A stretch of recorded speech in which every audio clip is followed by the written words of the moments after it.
Eu estarei lendo aqui o 42, os irmãos leem o 43 e assim em diante. Leamos.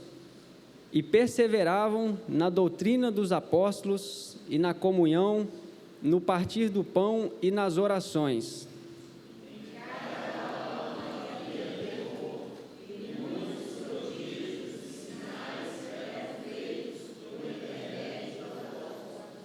Todos os que creram estavam juntos e tinham tudo em comum.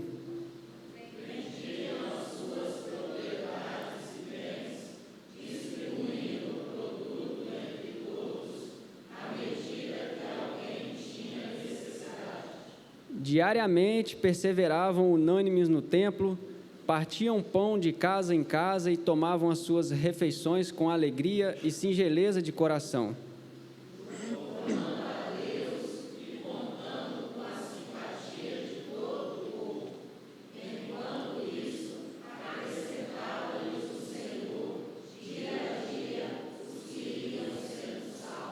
Amém. Meus irmãos, nós vemos aqui no início desse livro de Atos, que após o Senhor Jesus cumprir todo o plano redentivo do Pai, após ele vir até este mundo, nascer de maneira sobrenatural da Virgem Maria, após ele realizar ali todos os sinais, milagres, prodígios, após a sua morte e ressurreição, o Senhor Jesus, ele é elevado às alturas, ele é assunto ao céu. Mas Lucas destaca aqui no capítulo 1 deste livro que antes um pouco do Senhor Jesus voltar para o Pai, ele deixa ali para aqueles discípulos a seguinte ordem, a seguinte determinação, que aqueles discípulos permanecessem em Jerusalém até que se cumprisse a promessa que foi profetizada por João Batista em Mateus 3, de que o Espírito Santo desceria sobre aqueles discípulos. Nós podemos ver isso aqui, vamos retornar um pouco no capítulo 1, a partir do verso 1 mesmo, que Lucas diz a um homem chamado Teófilo, que ele escreveu o primeiro livro, possivelmente o Evangelho de Lucas, dizendo todas as coisas que o Senhor Jesus começou a fazer e a ensinar. Vai nos dizer: escrevi o primeiro livro, ó Teófilo, relatando todas as coisas que Jesus começou a fazer e a ensinar, até o dia em que, depois de haver dado mandamentos por intermédio do Espírito Santo aos apóstolos que escolhera, foi elevado às alturas. A estes também, depois de ter padecido, se apresentou vivo, com muitas provas incontestáveis, aparecendo-lhes durante 40 dias e falando das coisas concernentes ao reino de Deus. E comendo com eles, determinou-lhes que não se ausentassem de Jerusalém, mas que esperassem a promessa do Pai, a qual disse ele: de mim ouvistes, porque João, na verdade, batizou com água, mas vós sereis batizados com o Espírito Santo, não muito depois destes dias. Então, meus irmãos, a ordem era essa: permaneçam aqui mesmo em Jerusalém, não saiam da cidade, porque não muito depois desses dias, o Espírito Santo descerá sobre vocês. Essa era a ordem, essa era a determinação de Jesus. Mas havia também uma promessa, de que quando o Espírito Santo descesse sobre aqueles irmãos, eles receberiam o poder de Deus, eles seriam habilitados, eles seriam preenchidos, seriam habilitados para serem testemunhas do Senhor Jesus, ali mesmo em Jerusalém, em toda a Judéia, depois em Samaria e até os confins da terra. Nós vemos isso aqui no verso 8, mas recebereis poder ao descer sobre vós o Espírito Santo, e sereis minhas testemunhas, tanto em Jerusalém, como em toda a Judéia e Samaria, e até os confins da terra. Então, primeiro, o Senhor habilita, primeiro o Senhor capacita, e depois o Senhor envia, depois o Senhor espalha, para que a sua palavra cresça e chegue ao coração daqueles povos que não pertencem a Israel. E tem duas lições valiosíssimas que eu destaco aqui nesse primeiro momento. A primeira delas é de que o Senhor capacita os seus escolhidos. Existe um ditado aí que diz que Deus não escolhe os capacitados, mas Ele capacita os escolhidos. E faz muito sentido esse ditado, porque quando nós paramos para observar quem foram os 12 apóstolos, nós percebemos ali que Jesus escolheu pescadores, escolheu homens iletrados, indoutos, não sabiam ler, não sabiam escrever, eram homens galileus. A Galileia não era um lugar de prestígio na sociedade judaica. A Galileia era um lugar que era geralmente desprezado, tanto é que Natanael duvidou que alguma coisa boa pudesse vir da Galileia. A Galileia não era um lugar onde as pessoas geralmente viravam profetas, viravam escribas, sacerdotes, e Jesus viveu na Galileia. Jesus escolheu galileus para compor o seu ministério. Jesus escolheu um homem chamado Mateus, que era um coletor de impostos, alguém que a sociedade também não via com bons olhos, porque cobrava impostos dos hebreus, sendo que ele era hebreu, a serviço dos romanos, o povo que subjugava os hebreus. Então Jesus, ele capacita os escolhidos. Ele não escolhe o lado mais forte da sociedade, ele não escolhe o lado mais prestigioso da sociedade, ele escolhe pessoas como eu e você para participar dessa grande seara, dessa grande plantação do Evangelho, e o resultado vem com as vidas transformadas. A segunda lição que nós aprendemos aqui neste momento, nessa primeira parte, é de que a cruz de Cristo, ela inclui no reino de Deus todos os povos, todas as raças e todas as etnias. Repare bem o que o Senhor diz aqui no versículo 8: sereis minhas testemunhas, tanto em Jerusalém, aqui mesmo onde vocês estão, como em toda a Judeia, Samaria e até os confins da terra. E eu quero destacar aqui Samaria, um povo que os judeus desprezavam, um povo que os judeus faziam pouco caso, um povo em que os judeus não queriam se comunicar. Não era prazeroso para um judeu passar pelo mesmo caminho, apertar a mão de um samaritano, lidar com o samaritano. Eles não queriam proximidade com os samaritanos. E Jesus está dizendo aqui: olha, este povo que vocês tanto desprezam, este povo que vocês tanto fazem pouco caso, é esse povo que vocês vão ser minhas testemunhas para eles. É este povo que vocês vão evangelizar. Porque a partir de agora, o sangue que eu derramei na cruz do Calvário alcançou a vida destes também, e até os confins da terra. E a gente trazendo isso para o dia de hoje, meus irmãos, existem pessoas na sociedade atual que normalmente não são bem vistas. Existem traficantes, existem viciados, ex-presidiários, existem várias classes de pessoas que a sociedade tem preconceito e trata com desprezo. E é função da igreja levar o evangelho até essas pessoas. Os eleitos de Deus estão lá também. Os eleitos de Deus não são só nós aqui. Deus também pretende salvar pessoas que a sociedade não dá valor, que a sociedade não enxerga, que a sociedade faz vista grossa. O reino de Deus inclui, a cruz de Cristo incluiu no reino de Deus todos os povos, até os confins da terra. Aqui na Bíblia de Genebra, existe um tópico que fala sobre a pregação do Evangelho, e tem uma parte aqui que eu achei muito interessante sobre esse assunto que nós estamos aqui falando, e eu gostaria de ler para os irmãos. Assim diz: é possível que certos indivíduos da igreja não tenham o dom da evangelização ou de sustentar financeiramente missões locais e estrangeiras, mas todos podem orar pela propagação eficaz do Evangelho. Paulo pediu aos cristãos de Tessalônica: orai por nós, para que a palavra do Senhor se propague e seja glorificada, como também está acontecendo entre vós. 2 Tessalonicenses 3:1. E por fim, Deus incumbiu a igreja toda da tarefa de tornar Cristo conhecido no mundo inteiro. Essa é a nossa missão. É verdade que uns têm um pouco mais de facilidade de pregar, outros não. Uns têm um pouco mais facilidade de falar, outros são um pouco mais tímidos, mas quando Paulo pede para aqueles irmãos de Tessalônica orar, ele entende muito bem isso. Paulo sabia que não era todo mundo que tinha o mesmo dom que ele, de ir, de pregar, de anunciar com facilidade, com intrepidez. Mas Paulo disse: olha, vocês podem orar, vocês podem contribuir, vocês podem fazer alguma coisa por este reino. Essa seara é muito grande, a plantação do evangelho é algo muito extenso, tem lugar para todo mundo. Quem são as pessoas certas para fazer a obra do Senhor? Quem são as pessoas certas? São aqueles que Ele escolheu para salvar.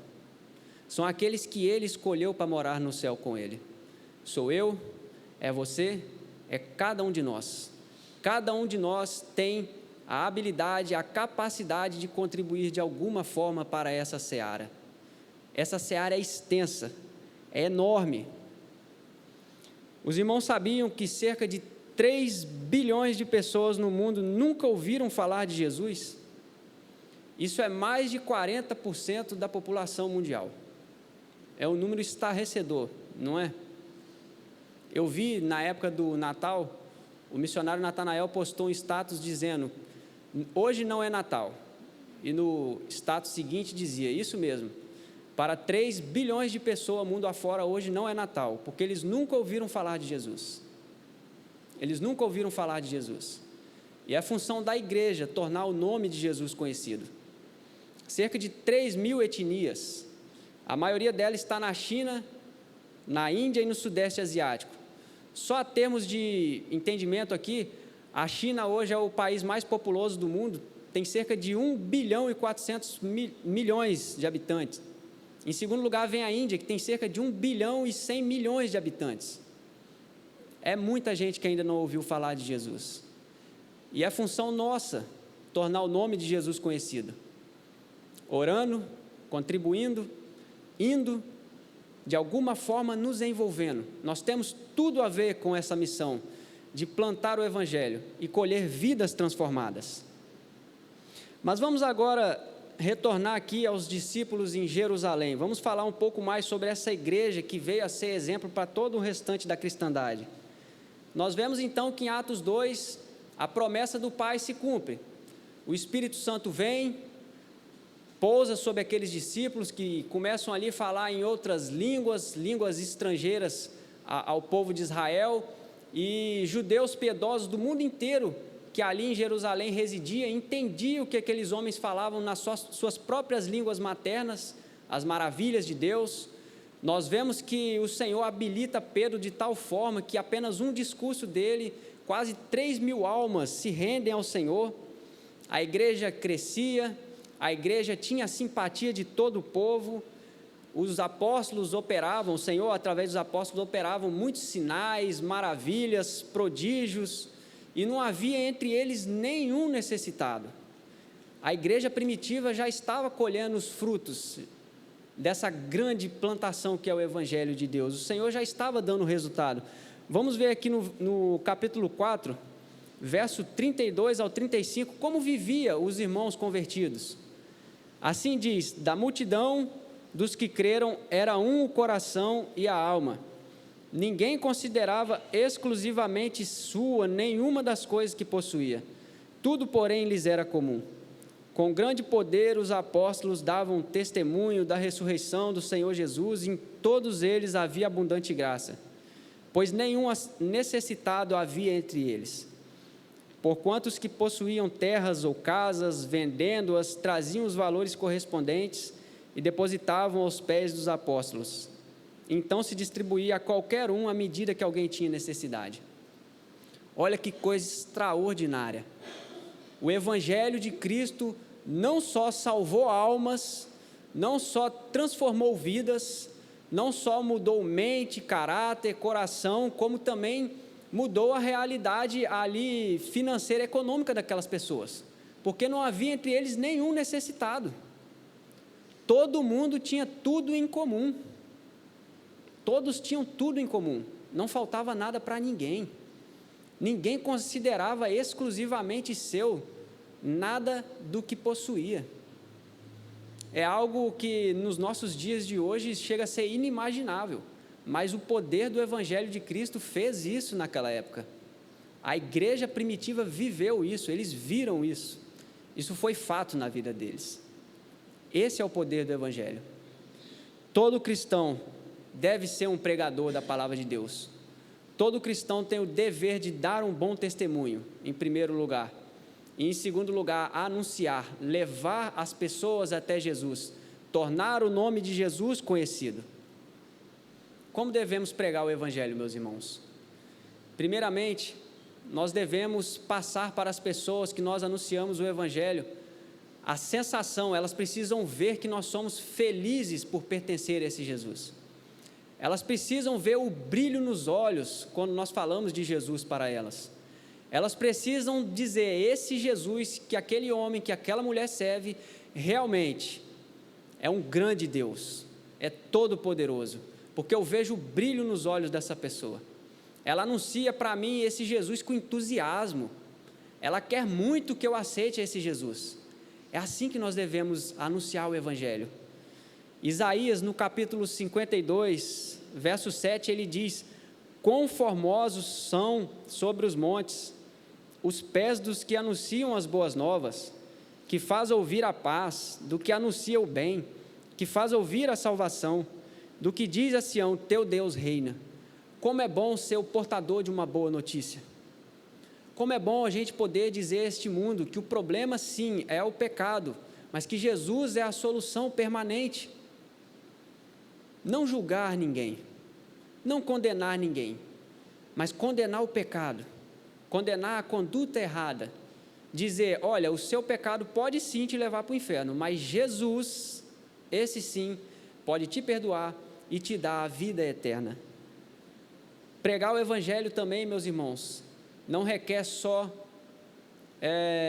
entusiasmo, não requer só boa vontade, requer também firmeza para repudiar o pecado, porque o cristianismo, ele também é proselitista.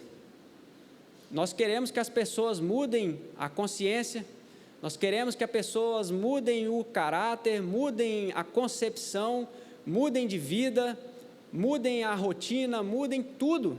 O cristianismo exige isso. O que era um prosélito? Na época do judaísmo, um pagão, um povo que não era ali da descendência de Abraão, que não era um hebreu, ele convertia-se ao Deus de Israel, ele adotava o judaísmo como a sua religião, e a partir daquele momento, tudo mudava na vida dele. Ele abandonava os ídolos, ele abandonava os costumes antigos, a cultura mudava, a mente mudava, o coração mudava e tudo passava a ser diferente. Então, nesse sentido, o cristianismo tem uma certa semelhança, porque Jesus exige arrependimento, Jesus exige mudança de vida, e nós, como pregadores da palavra de Deus, devemos deixar isso bem claro ao plantar o Evangelho, ao evangelizar, porque só assim nós colheremos vidas transformadas. Devemos pregar com alegria. Sabe, irmãos, não tem quando a gente vai numa loja de roupa e a gente chega lá, tem muitas coisas na promoção, os preços acessíveis, a gente entra, compra bastante, é bem atendido, a gente sai de lá maravilhado, nossa, os preços são ótimos, as roupas são muito finas, muito boas, e aí a gente guarda isso para a gente? É claro que não.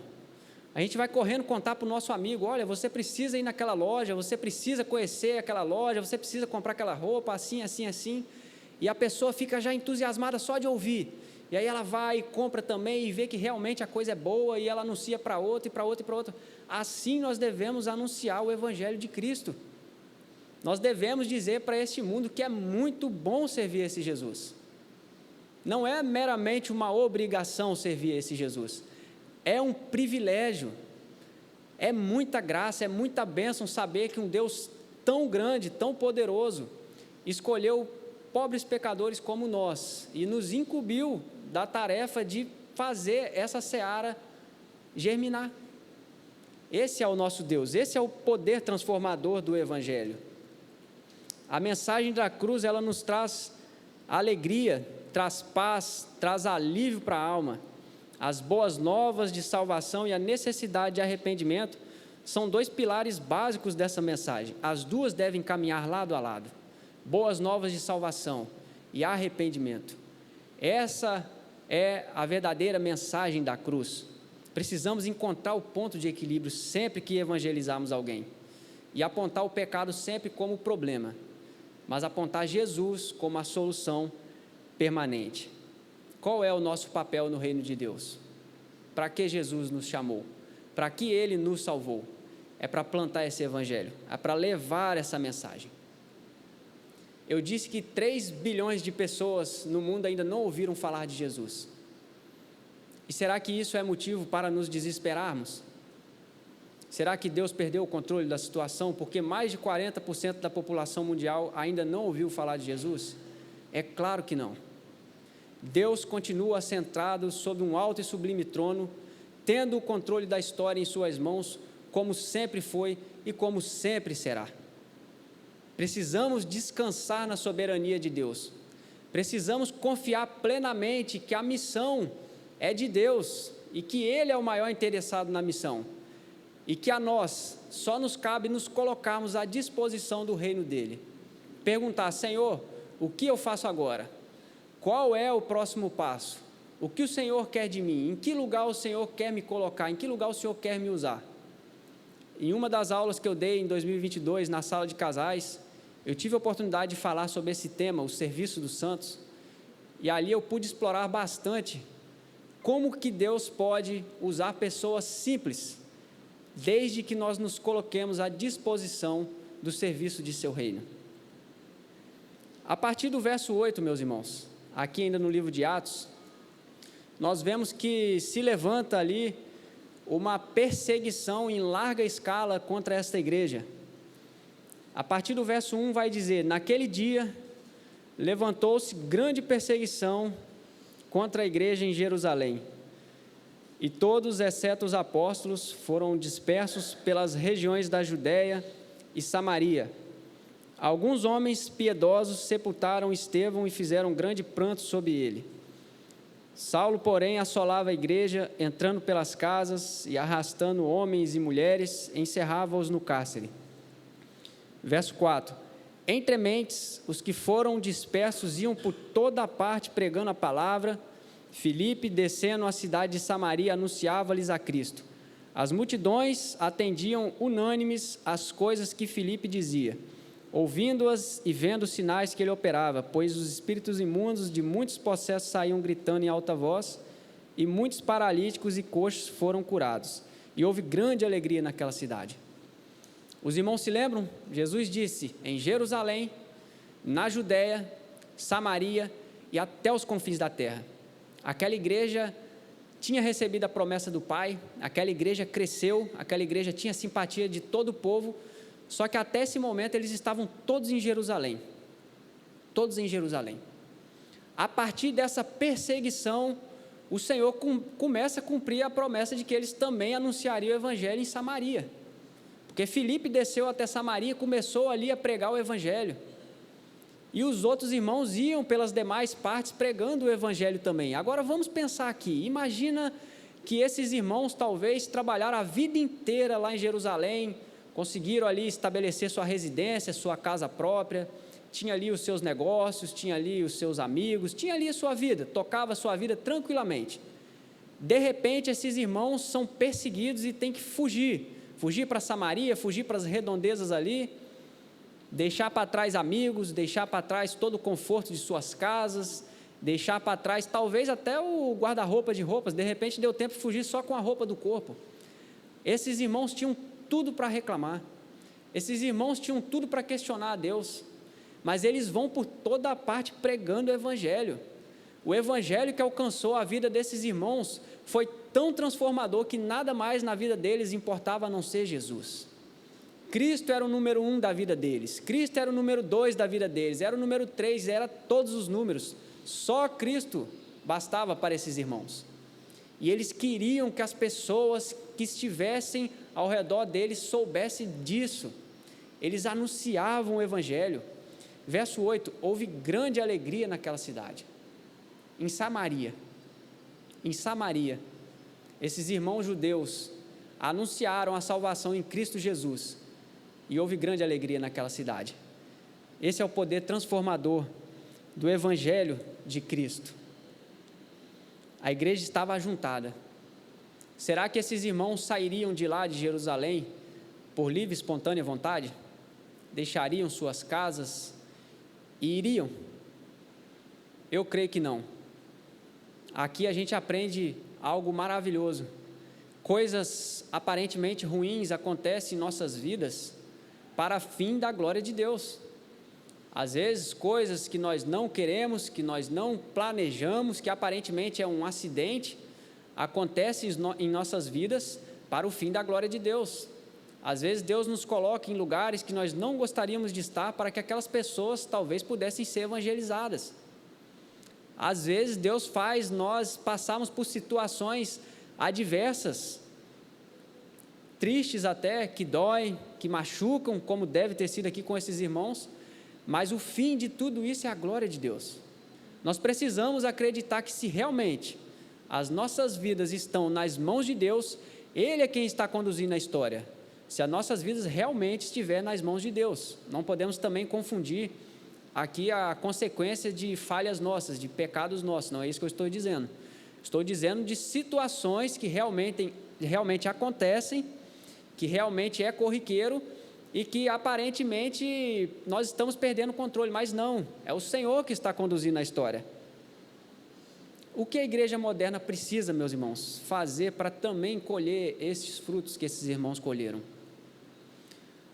O que será que a igreja brasileira moderna tem errado? Eu penso que nós precisamos fazer a mesma coisa que esses irmãos faziam. A igreja primitiva era uma igreja que orava, era uma igreja que jejuava, era uma igreja que vivia bem com todo mundo, era uma igreja que não tinha estrelas, não tinha astros, não tinha pessoas que se julgavam importantes para fazer a obra de Deus. A igreja primitiva tinha humildade. Veja que eles iam de casa em casa, repartiam no pão, com singeleza, com alegria de coração. Veja que ninguém considerava seu, exclusivamente seu, tudo que tinha. Veja que esses irmãos não havia entre eles necessitados. Eu penso que nós devemos fazer a mesma coisa. Devemos viver uma vida piedosa de oração, uma vida piedosa de vigilância. Devemos levar Jesus até as pessoas, levar as pessoas até Jesus, anunciar esse evangelho, viver uma vida ativa no reino de Deus. Se a gente fizer isso, será que a gente vai colher exatamente os mesmos frutos que aqueles irmãos colheram? Eu não sei. O resultado vem do Senhor. O nosso papel é simplesmente pregar. O nosso papel é simplesmente arregaçar as mangas e cumprir o ID, e se envolver na missão, se envolver nessa missão que o Senhor nos confiou. Já partindo aqui, meus irmãos, para a reta final, eu gostaria aqui de estar lendo alguns textos da Bíblia que nos apontam exatamente para isso: tornar o nome do Senhor conhecido entre todos os povos. Alguém gostaria de falar alguma coisa? De expor alguma coisa? Não.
Sem dúvidas.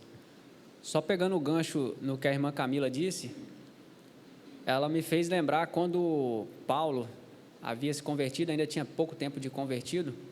A Bíblia vai dizer que os discípulos estavam orando, em oração, e o Espírito Santo disse: separai-me agora Barnabé e Saulo para a obra que eu os tenho chamado, né? E eles então foram enviados e começou ali a primeira viagem missionária de Paulo. Então a gente percebe que a oração é a base de tudo. A oração é a base de tudo. Veja bem que a maioria dos irmãos ficaram. Só 2 o Espírito Santo disse que era para ir. Mas aqueles que ficaram, eles estavam em constante oração. Isso faz toda a diferença. Aqui mesmo na igreja primitiva a gente percebe que teve ocasiões que Pedro e João foram presos e a igreja estava em oração, em constante, a Bíblia diz, em constante oração. E nesses momentos o Senhor fazia o quê? Fez o quê? Enviou um anjo para abrir as portas do cárcere e Pedro então foi liberto.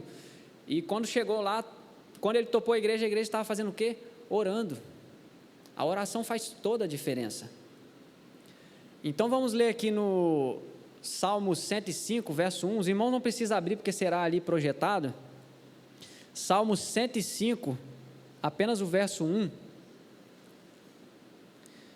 Assim diz: rendei graças ao Senhor, invocai o seu nome, fazei conhecido entre os povos os seus feitos, fazer conhecidos os feitos do Senhor. Vamos agora para o texto de Mateus 28, 18 ao 20. Mateus 28. Jesus, aproximando-se, falou-lhes, dizendo: toda a autoridade me foi dada no céu e na terra. Ide, portanto, fazei discípulos de todas as nações, batizando-os em nome do Pai, e do Filho e do Espírito Santo, ensinando-os a guardar todas as coisas que tenho ordenado. E eis que estou convosco todos os dias até a consumação do século. Agora, aqui mesmo em Atos, capítulo 13, verso 47.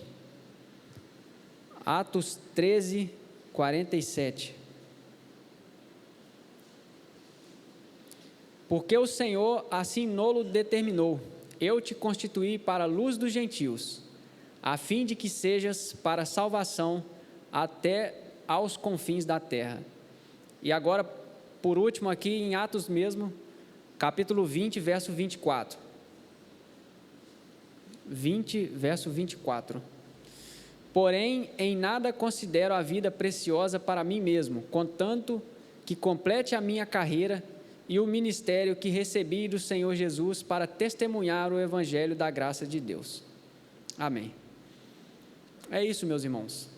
Deus incumbiu a igreja toda de fazer o nome do Senhor Jesus conhecido entre todos os povos.